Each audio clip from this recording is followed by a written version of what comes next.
আমাদের সাথে প্রেস ক্লাবের সামনে থেকেই শুরু হয়েছে। আমাদের প্রেস ক্লাবের আমরা সাইড থেকে ব্যানার নিয়ে দাঁড়িয়ে আমরা যাব বলেছি মার্চ ফর যমুনা এবং অবস্থান কর্মসূচি। আমরা তো যেহেতু মানে অনশনরত ছিলাম, আমাদের অত শক্তিও ছিল না যে আমরা হচ্ছে যে মারপিট করবো অথবা কোনো হাঙ্গামা করবো। আমাদের এর আগেও আমরা যেহেতু করি না, আমাদের ফিক্সড ছিল আমরা বেশি মানুষও আনি না, আমরা হচ্ছে যে সুন্দরভাবে উপস্থাপন করব আমাদের ব্যাপারগুলি।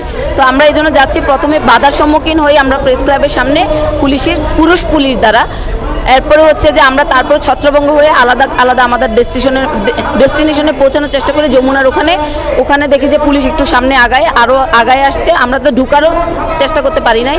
ওখানে মহিলা পুরুষ পুলিশ সহ আমাদেরকে বাধাগ্রস্ত করে। আমাদের হচ্ছে যে এক সহকর্মী ওকে হচ্ছে যে অনবরত পেটে লাথি মারে, বুট জুতা দিয়ে মহিলা পুলিশরা হচ্ছে যে আমাদেরকে লাঠি দিয়ে বাড়ি দেয়। আমরা কিছুই করতে পারি, আমরা বসে যাই। তখন আমরা বসে যাওয়ার পরে আমরা ভাবছি যে জিনিসটা ওদেরকে সুন্দর করে বুঝাই বলবো, কেউ আমাদের কথা শুনতে চায় না। আমাদের মাইক্রোফোন আমি বলছি যে আমরা আগে আপনাদেরকে বলি আমরা যে হাঙ্গামা করবো না, বুঝিয়ে বলবো। পুলিশের এসআই যে ওখানে যে ছিল ঊর্ধ্বতন পারভেজ মাসুদ, ওনাকে বলেছে, উনি নিজের হাতে, আমাদের কাছে ভিডিও আছে, উনি নিজের হাতে আমাদের মাইক্রোফোনটা নিয়ে ছিঁড়ে ফেলাই দেয়। তাহলে আমাদের কথা ওখানেই হচ্ছে যে শোনা যায় না। পরে হট্টগোলের মধ্যে আমরা পরে ওই পাশে কাকরাইলের ওখানে যেয়ে মোড়ে মসজিদের কাছে গিয়ে আমরা ওখানে হচ্ছে যে শান্তিপূর্ণভাবে অবস্থান কর্মসূচি নেওয়ার চেষ্টা করি এবং সেখানে বসার পরে এবং ওনারা বলছে যে রাস্তায় যেন জ্যাম না হয়, পুলিশের ঊর্ধ্বতনরা। আমরা বলছি ঠিক আছে, রাস্তায় জ্যাম করবো না, আমাদের কাছে আরেকটু সরেন। আমরা সরে এসেছি। সরে এরপরে যেখানে দিয়ে গাড়ি যায় আমরা সেখানে ছিলাম না।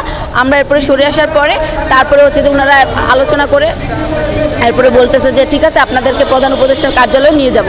সেখানে নিয়ে যেয়ে আসলে হচ্ছে যে প্রধান উপদেষ্টার প্রতিনিধির সাথে দেখা করানোর কথা, কোনো দেখা করে না।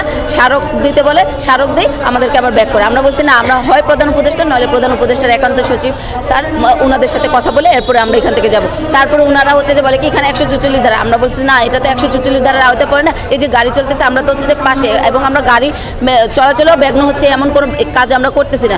এরপরে আমাদেরকে বলে যে এই 20-25 দিন দিয়ে আপনারা কে হচ্ছে যে দেশ স্বাধীন করে ফেলবেন। আমি বলেছি না, দেশ স্বাধীন কেন করবো, আমরা তো দেশ স্বাধীন করতে আসি নাই, দেশ তো স্বাধীনই।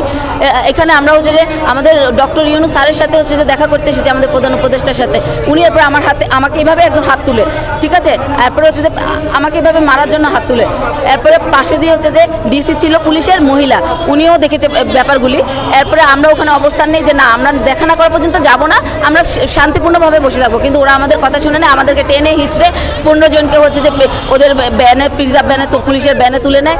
তারপরে হচ্ছে যে ছত্রভঙ্গ করে দেয় এবং আমরা অনেক ব্যথা পাই, অনেক মার খাই। এই মানে টোটাল আমাদেরকে গতকাল 3 বার হচ্ছে যে পুলিশের দ্বারা অ্যাটাক হয়। এই যে নারীদেরকে যে অ্যাটাক হলো, নারীরা তো নিরস্ত্র ছিল। কেউ কি বলতে পারবে আমরা অস্ত্র সহ এসেছি? হ্যাঁ, কেউ কি বলতে পারবে আমরা কোনো হচ্ছে যে অন্য ধান্দায় এসেছি?